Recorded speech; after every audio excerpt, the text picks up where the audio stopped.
Hello बच्चों, let's see the question. The question is when 22.4 litre of hydrogen gas is mixed with 11.2 liter of chlorine gas each at STP. The moles of HCl gas is formed equal to. So let's have a look on the key concept here. तो जो की concept हमारा use होगा इस question में वो use होगा stoichiometry.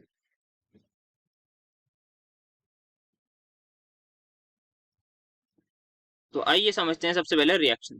तो यहाँ पे वी हैव H2 गैस, उसकी रिएक्शन करानी है क्लोरीन गैस के साथ. So what we will get in product, we will get HCl gas. अब यहाँ पे अगर बैलेंस करना है तो यहाँ पे 2 लगाना पड़ेगा. तो इसका मतलब हम ये क्लियरली कह सकते हैं 1 मोल हाइड्रोजन गैस का रिएक्ट कर रहा है 1 मोल क्लोरीन गैस के साथ to give me 2 mole HCl gas. ठीक है, तो अब यहाँ पे इसका डेटा गिवन है, उसके हिसाब से नंबर ऑफ मोल्स निकालते हैं इसके.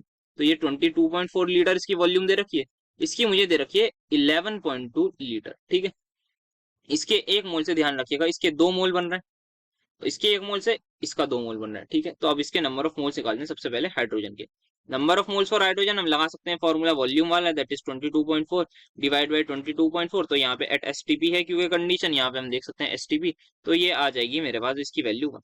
अब यहाँ पे दूसरे वाले की वॉल्यूम निकालते हैं, तो यहाँ पे इसकी वो number of moles of chlorine is equals to यहाँ पे आ जाएगा 11.2 डिवाइडेड बाय 22.4. तो यहाँ पे जो नंबर ऑफ मोल्स हैं वो मेरे पास आ रहे हैं 0.5. तो यहाँ पे इसके 0.5 मोल, इसके 1 मोल. क्या ऐसा हो सकता है ये रिएक्ट कर जाएगा? नहीं. यहाँ पे इसका मतलब जो क्लोरीन है ये हमारा इस केस में होगा लिमिटिंग रिएजेंट. अब यहाँ पे रिएक्शन क्या होनी चाहिए थी सर? रिएक्शन एक्चुअल में होनी चाहिए थी कि 1 पूरा मोल रिएक्ट कर जाता 1 पूरे मोल क्लोरीन के साथ, बट यहाँ पे क्लोरीन का आधा मोल मौजूद है, दैट इज 0.5 मोल. तो क्या होगा 0.5 मोल इसका जैसे रिएक्ट कर जाएगा 0.5 मोल के साथ. अब क्लोरीन है ही नहीं, अब क्लोरीन है ही नहीं तो हाइड्रोजन किससे रिएक्ट करेगी? हाइड्रोजन रिएक्ट ही नहीं करेगी. तो 0.5 मोल जो हाइड्रोजन का है वो अनरिएक्टेड रह जाएगा. ठीक है, तो यहाँ पे अब क्या हुआ है, अब यहाँ पे हमारे पास H2 plus Cl2 is giving me 2 HCl.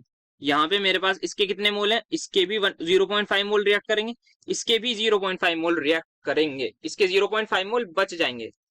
है इसका 1 मोल लेकिन ये बच जाएगा, ये रिएक्ट नहीं करेगा, ये रहेगा अनरिएक्टेड. बिकॉज इतना दूसरा रिएक्टेंट ही नहीं है, रिएक्ट करने के लिए कोई तो होना चाहिए ना. अब ये खत्म हो जाएगा तो कहां से करेगा रिएक्ट? तो यहाँ पे 0.5 मोल इसका रिएक्ट करेगा, इसके 0.5 मोल के साथ तो कितने मोल मिल जाएंगे? इसका 1 मोल बनेगा. यहाँ पे सिंपल मैथ्स, 1 मोल से 2 मोल बन रहा है, आधे मोल से कितने बनेंगे सर? इसका डिवाइड बाय 2 कर देंगे तो आधा मोल बनेगा. तो यहाँ पे हम कर सकते हैं. या फिर अगर रिएक्शन बैलेंस करनी है तो मैं कुछ नहीं कह रहा, यहाँ पे आप सिंपली क्या करिए, इसको हाफ से मल्टीप्लाई कर दीजिए, आप देख लेंगे तो half H2 give you half Cl2 और 1 मोल आपको HCl का मिल जाएगा. तो इस तरीके से आप इस क्वेश्चन को कर सकते हैं. तो 1 मोल ऑफ HCl बन रहा है. तो final answer is going to be option number 2. Hope you understood well. Best of luck.